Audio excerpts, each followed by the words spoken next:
Hello everyone, welcome to our very first episode ng ating Q&A portion or the question and answer for our succulents.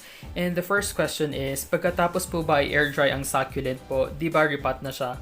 Isang week po ba palalampasin bago diligan? For this one, you can actually water them after a week of repotting. And in my case, it's not just 1 week. I do it for 2 weeks before I do water yung ating mga succulents. And that's gonna be fine kasi as you know, our succulents store water from their leaves and from their stems. And therefore, 2 weeks or 3 weeks or even 1 month na hindi natin sila madiligan after repotting would be fine, but we will just be expecting na madidehydrate some of their leaves. After 1 week or 2 weeks of repotting, then you can fully soak or you can water thoroughly yung inyong mga succulents. Ask din po pala ako sa Moonstone, Fred Ives, and Adolphi ko po na overwater po kasi siya. Kakabili ko lang po kasi sa kanila, then nag-meet up po kami ni seller. Di ko napansin na diniligan niya ng todo yung succulent na binigay niya sa akin. Di ko po kasi mapatuyo yung lupa sa araw lang. Sana kasi medyo maulan po ngayon sa Metro Manila. Last resort na ba yung tanggalin sa lupa, then air dry, then repot again? I'm not really sure if diniligan ba siya nung seller kasi dry na yung soil or yung condition ng succulents looks dehydrated. Kasi in my case, pag may bumibili din ng mga succulents sa akin and I didn't water yung ating mga succulents for at least 1 or 2 weeks, nagmumukha silang dehydrated, and before I send them to our clients, I do water them para lang medyo maging healthy looking yung kanilang mga leaves. But if, for example, diniligan ng seller ninyo yung inyong succulent, knowing that it is still wet, then you just have to check for signs of overwatering, which is yung kanyang leaves is mushy or mamasa-masa siya. Medyo maulan nga this week and we would be expecting na mas matagal mag-dry yung soil. But you just need to observe your succulent as of the moment. If you think na hindi na talaga siya in good condition, then that's the time that you can uproot and air dry it once again. Ano pong suggestion nyo na setup para sa indoor succulents using grow lights?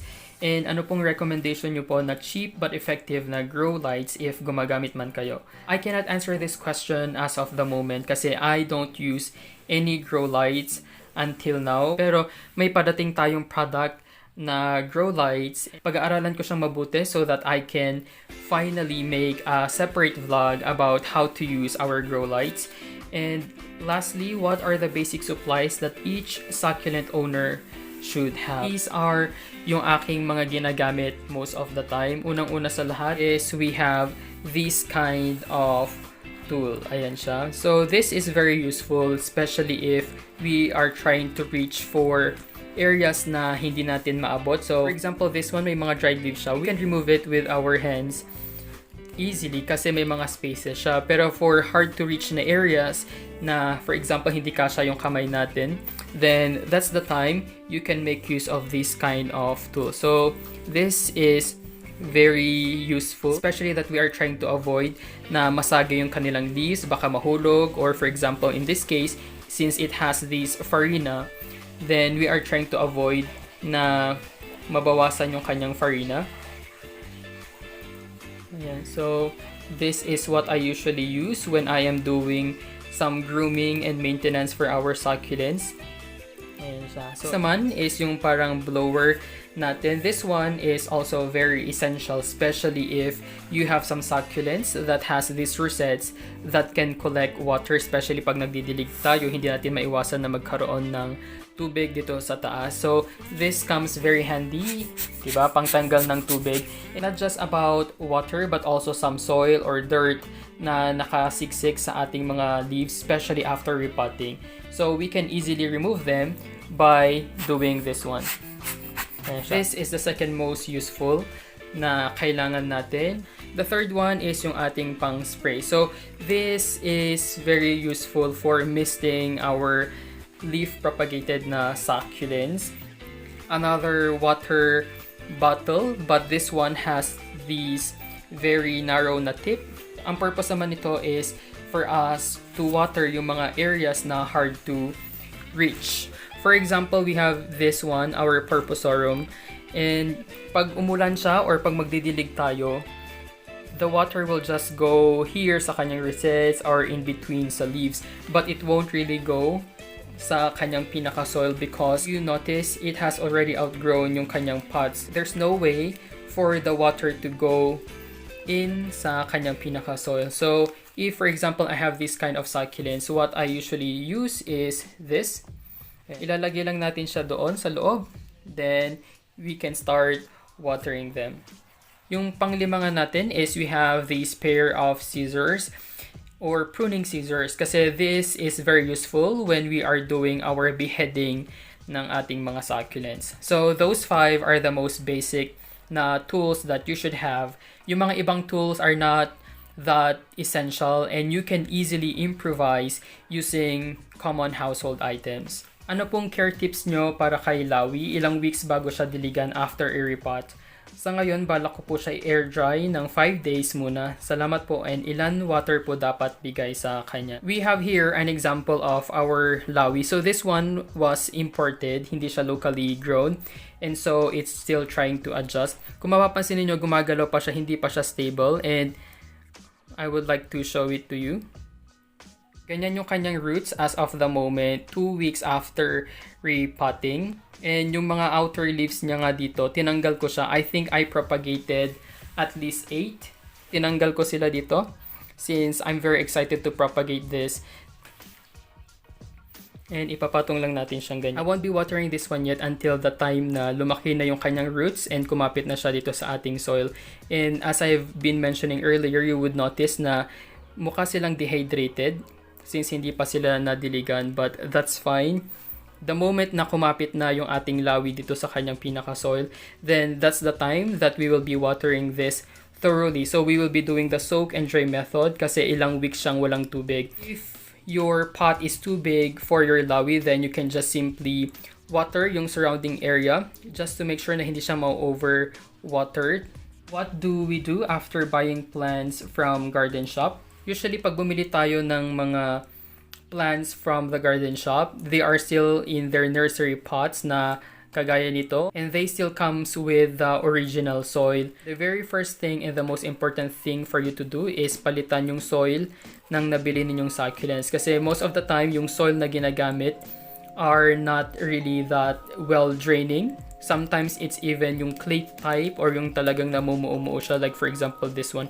Sobrang tigas na niya. Kung for example, 1 or 2 years na siyang nandito, then definitely kulang na yung nutrition na kailangan ng ating growing succulents. Sana may vlog din sa mga Benguet succulents na kapag na-stress, makakamalang K-pop succulent. This one is more on a suggestion and in the future I will be making this kind of vlog since madami tayong Benguet succulents na mukha naman talagang K-pop, especially when stressed. Why do Benguet sellers use a different mix of soil? May iba po walang pumice yung soil. May clay type na soil na tumitigas. Is there a reason why they use those types of soil po? There are so many reasons kung bakit yung ating mga sellers, not just here in Benguet, are using different types of soil mix. We have to remember that our local farmers or mga succulent growers natin are using the soil that is readily available sa kanilang area. For example, yung ating mga pumice stones, I think you won't be expecting talaga na we will be adding pumice stones for our succulents na for sale. As long as healthy naman yung succulent na nabili ninyo, even if it's growing in this poor kind of soil, then I think that's fair enough. Okay lang bang di ko na pinugutan ng roots yung rose cabbage ko? Diniretso repot ko na siya from the garden shop. I do this most of the time in most of my succulents. Every time I repot, hindi ko na trim yung kanilang roots. And even I don't remove some of their soil. I immediately transfer them to their new potting mix. But this is possible only if your succulents are healthy. You can see naman sa kanilang leaves. For example, you can also check yung kanilang stems. If you have seen na may mga signs of rotting, ganyan, then you have to really inspect yung kanilang roots because possibly may problema rin doon. But in any case, na your succulents naman na nabili is healthy, then you can just do yung ating traditional way of repotting without following yung ideal procedure, which is yung pag-trim ng kanyang roots, pag-remove ng kanilang soil, or even treating them with fungicides before repotting. Hello, after a month ng rondo ko, di ko alam kung bakit. Minsan ko pa nga lang siya nadiligan mula ng natanim ko. Bigla na lang siyang nag-rot. So this one is our rondo again. So same thing, after ko siyang nirepot, wala naman akong naging problema. But I have a problem with my Echeveria cupid. So this one, after repotting, I noticed na nagkaroon siya ng stem rot. Ayan, nakikita niyo yung black part na yun. This is how it looks like sa ngayon. I didn't touch anything yet. Even yung kanilang leaves, hindi ko sila tinanggal. What I did was pinabayaan ko lang siya to recover on its own. And as you can see, nagkaroon pa nga tayo ng mga offsets here. So we have 1, 2, 3. 3 offsets na tumutubo directly doon sa kanyang pinaka-stem. We are not sure if it would still recover or it would affect the other remaining na parts ng ating stem. But nevertheless, if it continuously na mabulok, then what we can do is to propagate itong ating mga leaves. Hello, soil mix ratio please. For my soil mix, I usually use compost and black soil in most of my succulents since that is the most practical and most affordable for me to use. I do the 2:1 na ratio. For example, 2 na compost, then we have 1 na black soil. For the pumice stones, you can add as many as you can since it's really good for drainage. I will be doing a separate vlog about our soil mix ratio so that you can easily see and visualize yung actual na pagmix ko ng aking soil.